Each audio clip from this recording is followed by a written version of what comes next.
بسم الله الرحمن الرحيم والصلاة والسلام على سيد المرسلين وعلى آله وأصحابه أجمعين أما بعد وعن أنس رضي الله تعالى عنه قال قال رسول الله صلى الله عليه وسلم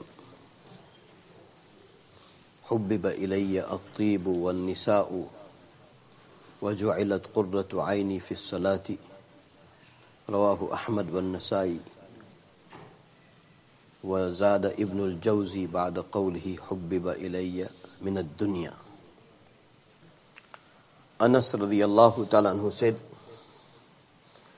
that Rasulullah sallallahu alayhi wasallam said that love and muhabbat is being instilled into me for perfume, for women, and coolness of my eyes is being kept into the salat. And according to Imam al-Jawzi rahmatullah alayhi, that Nabi sallallahu alayhi wasallam said that love from the dunya, love from the things of dunya is being instilled into me. So minad dunya, that is what you call increased word into the riwayat of Ibn Jawzi rahmatullah alayhi. This riwayat is narrated by Anas radiallahu ta'ala anhu. Previous riwayat into this chapter we were going through, it was narrated by Aisha radiallahu ta'ala anha. And yesterday we were talking about who narrated more ahadith sharifa. Abu Huraira radiallahu ta'ala anhu narrated more than 5,000 hadith sharif.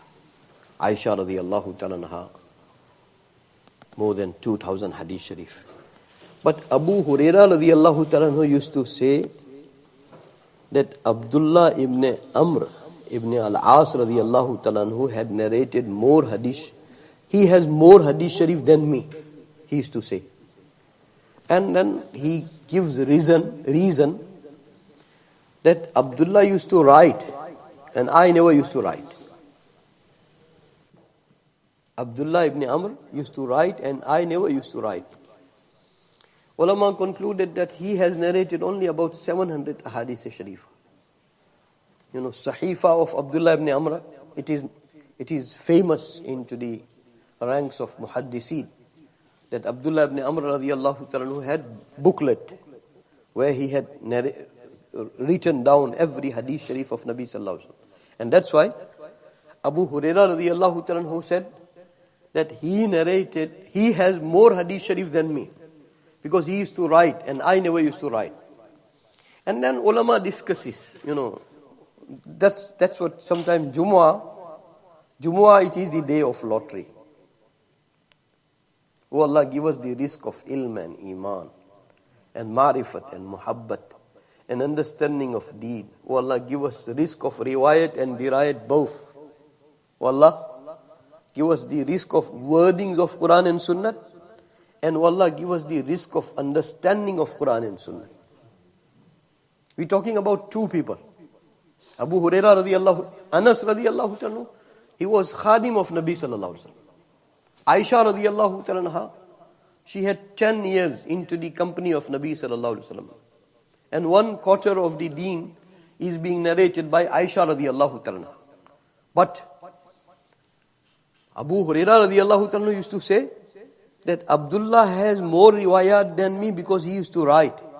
I never used to write. Then ulama, they go into the lengthy discussion that why many narration came from Abu Huraira, not from Abdullah.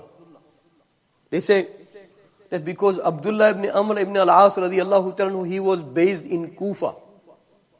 And very rare people go to Kufa. And Abu Huraira radiyallahu ta'ala was based into Medina Munawwara. And whole ummah goes. And you know another thing, what is happening in Gaza, you know what is our undoing, what is our shortcoming. Before few centuries, if you go into our history, whoever was gone to perform Hajj in Makkah Mukarramah, he was gone to Medina Munawwara also, and he had visited Masjidul Aqsa also. Our history for early centuries, they are full with this, that every Haji, he will visit Haramain al-Sharifain, Makkah Mukarramah, Medina Munawwara, and it was like compulsory in their Hajj journey that he will visit Masjidul Aqsa too. So let us admit that we had abandoned Masjidul Aqsa.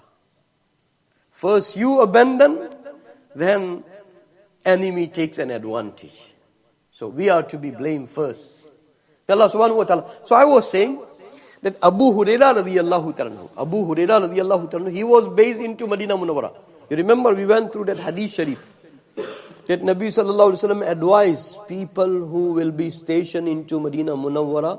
Nabi sallallahu alaihi wasallam said that people will travel from far and wide and they will come and visit you for the sake of gaining my ilm and my ahadith sharifa and Quran and Sunnah. Be good to them. So that's why when in old days, this was one of the purpose. Whenever they used to go to perform Hajj or Umrah, it was not only Hajj and Umrah. They used to make one of the fundamental purpose of their journey that they will come back with ilm. They will come back with ilm. Oh Allah, give us the ilm of Quran and Sunnah. Allah, make it such that before we die, we know every ayat and every riwayat of your Nabi Sassam. Do not give us death before that. Allah, give us ilm like Sahaba. And when it comes to ilm, here, one reason they have mentioned that because Abdullah ibn Amr ibn al-As radiyallahu ta'ala was based in Kufa and Abu Hurairah radiyallahu ta'ala was based in Medina Munawwara, that's why majority narrations came from him. Another reason they have mentioned that Abu Hurairah could get good students. Abdullah ibn Amr ibn al-As radiyallahu ta'ala did not get that many good students like Abu Hurairah. That's why his ilm is more vast compared to Abdullah ibn Amr. Now, when it comes to ilm, may Allah protect us, may Allah protect us. It is the day of Jummah. But such time looks like we are going to face. That's one group. They will have to be firm, steadfastness, extreme stand to hold the haqq. Extreme stand. Azimat, they call it in Arabic azimat. That no matter what happens, you can do what you like. I will be very firm. I will be full of steadfastness. I will become symbol of mountain. You can mince me, you can kill me, you can destroy me. But I won't move equal to one iota. Such time is coming. May Allah protect us. That there'll be Jamaat, there'll be group that they will follow this path. And Nabi sallallahu alaihi wasallam gave glad tidings that one group will stand firm onto the haqq. Whole world can get together. They will not do any harm to them until the day of Qiyamah. One group, one Jamaat will follow this track. When it comes to the deen of Allah subhanahu wa ta'ala, deen of Allah is very flexible. There is rukhsat also. There is permissibility also. Some people, they will follow the path of permissibility. That's why, may Allah subhanahu wa ta'ala give us very vast bosom, that we do not look down upon people. We do not issue verdict of kufr and shirk and hypocrisy onto everybody. This is day of Jummah. Why I'm saying this? It is the day of Jummah. Oh Allah, give us that bosom, that we feel good for every individual of this ummah. We have that vastness.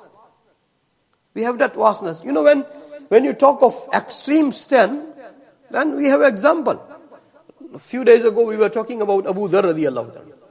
Abu Dharr radiyallahu ta'ala, one of the fundamental symbol of extreme stand, Abu Zar radiallahu. Abdullah ibn Mas'ud radiallahu. Abdullah ibn Mas'ud radiallahu who recited Quran into Makkah Mukarramah, although he was advised that if you will recite Quran into Kaaba, you are looking for trouble.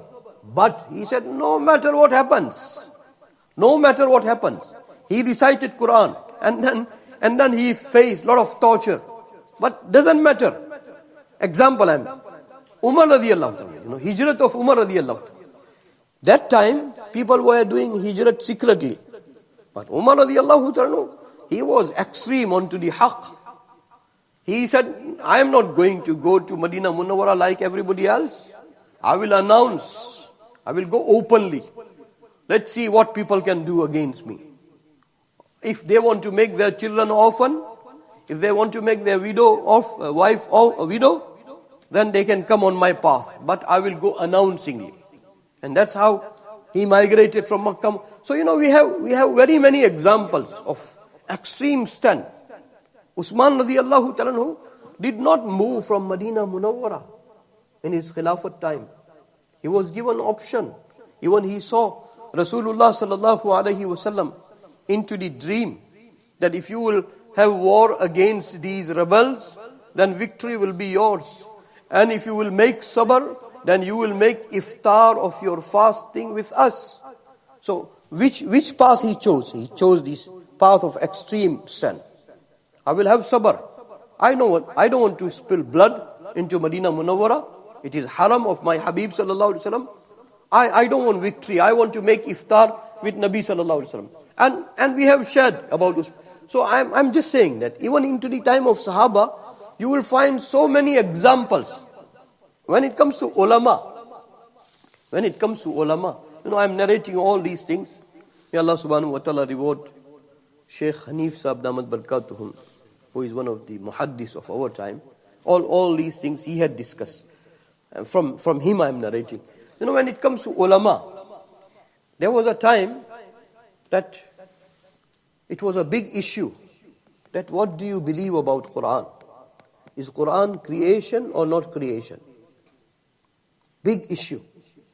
And Imam Ahmad bin Hanbal rahmatullah alayhi, he became symbol of extreme stand. So much so that they used to whip him. Such lash that if that one lash go on to the big elephant, he will not be able to bear. And such weeping, he will be asked that, are you still defending your stance? He said, no matter whatever happens, he will fall unconscious. And when he will return to consciousness, he will repeat the same belief. So much so that, Shaykh Hanif Sahab Damat Barakatuh, he mentioned one word and very nicely. He said, there is one Quran into the Lawh Mahfuz and one Quran in our midst. So he said, when it comes to Quran into the Lawh Mahfuz, that is ghair makhluq. May Allah subhanahu wa ta'ala give us the balanced belief, balanced understanding. The Quran which we recite, the Quran which is being printed onto the pages, we're not talking about that Quran. We're talking about the Quran which is sifat of Allah subhanahu wa ta'ala into the Lawh Mahfuz. So he said, Quran in Lawh Mahfuz and Quran Mawjood. When he said Mawjood, you feel like giving him a lot of du'as, that you solve the whole masala very nicely. So at that time, Imam Ahmad bin Hanbal rahmatullah alayhi, he withstood that no matter what happened. And he gave his life for that. And his extreme stand is such that ulama said that now till the day of Qiyamah, on this mas'ala you will not be tested. He provided such an example. So in his lifetime, there was some ulama. They didn't have that much of boldness. Like Yahya ibn Ma'in, one of the great muhaddis. He was the teacher of Imam Bukhari rahmatullah alayhi. Imam Ahmad bin Hanbal rahmatullah alayhi also was the teacher of Imam Bukhari rahmatullah alayhi. So Yahya ibn Ma'in rahmatullah alayhi, he didn't follow, this extreme stand. He didn't follow that extreme stand. That's why Imam Ahmad bin Hanbal rahmatullah alayh became upset with him. And his whole lifetime, he didn't speak to him. That falling from the categories of ulama, and why are you not defending haqq? That was the reason. He said, okay, I will cut all the ties. And he remained like that. Yahya ibn Ma'in rahmatullah alayh used to say that, I don't have courage like Imam Ahmad bin Hanbal rahmatullah alayh. And there is permissibility. So I followed the path of permissibility. And he used to give credit to Imam Ahmad bin Hanbal rahmatullah alayh. Sheikh Hanif Sahib Rahmat Barakatuh, he is narrating, our Sheikh Yunus Sahib rahmatullah alayh, that Sheikh Yunus Sahib rahmatullah alayh used to say that whatever Yahya ibn Ma'in said, he was honest. He was honest. And then he said, look at the evidence of his honesty, that when he passed away, what do you call in English? They take the janaza in coffin. Yeah.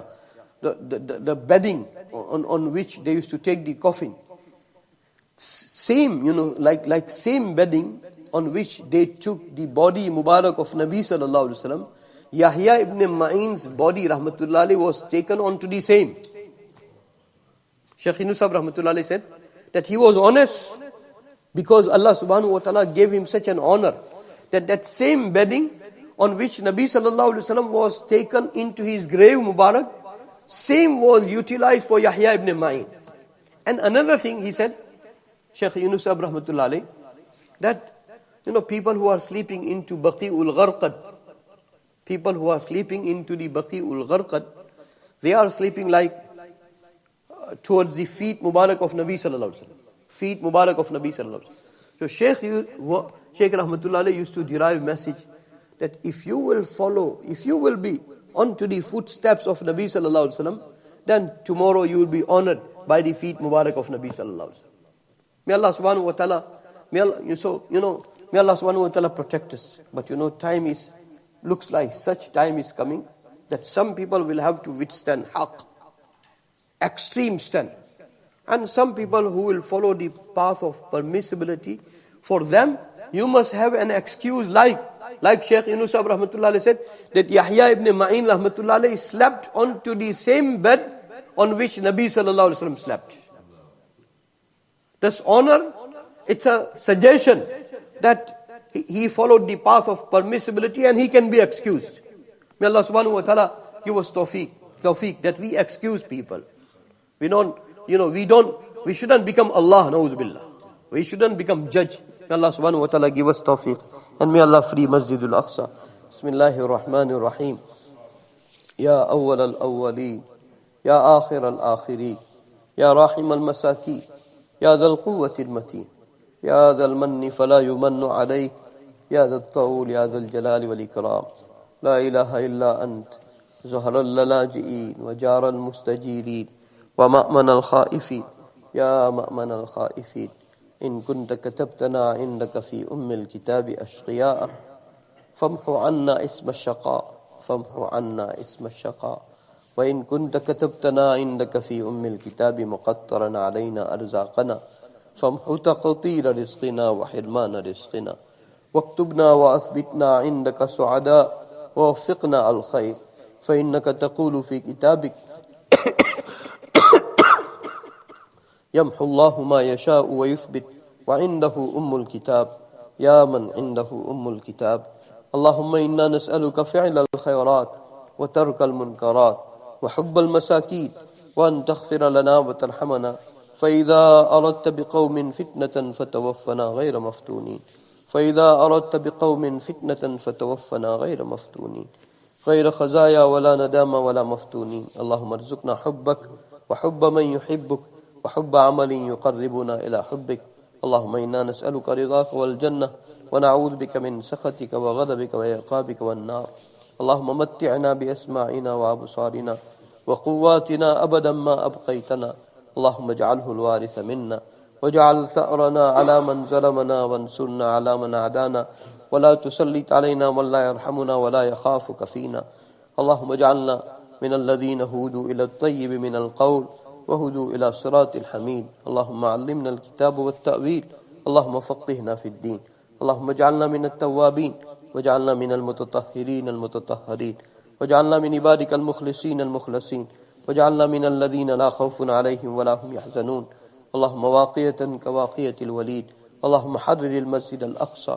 اللهم حرر المسلمين المظلومين في فلسطين وفي غزة العزة وفي غزة الشهداء وفي غزة العزيمة وفي غزة القرآن وفي غزة الحفاظ. اللهم كن لهم ولا تكن عليهم. اللهم ربنا تقبل منا إنك أنت السميع العليم. وصلى الله تعالى على خير خلقه سيدنا وحبيبنا مولانا محمد وعلى آله وأصحابه أجمعين برحمته.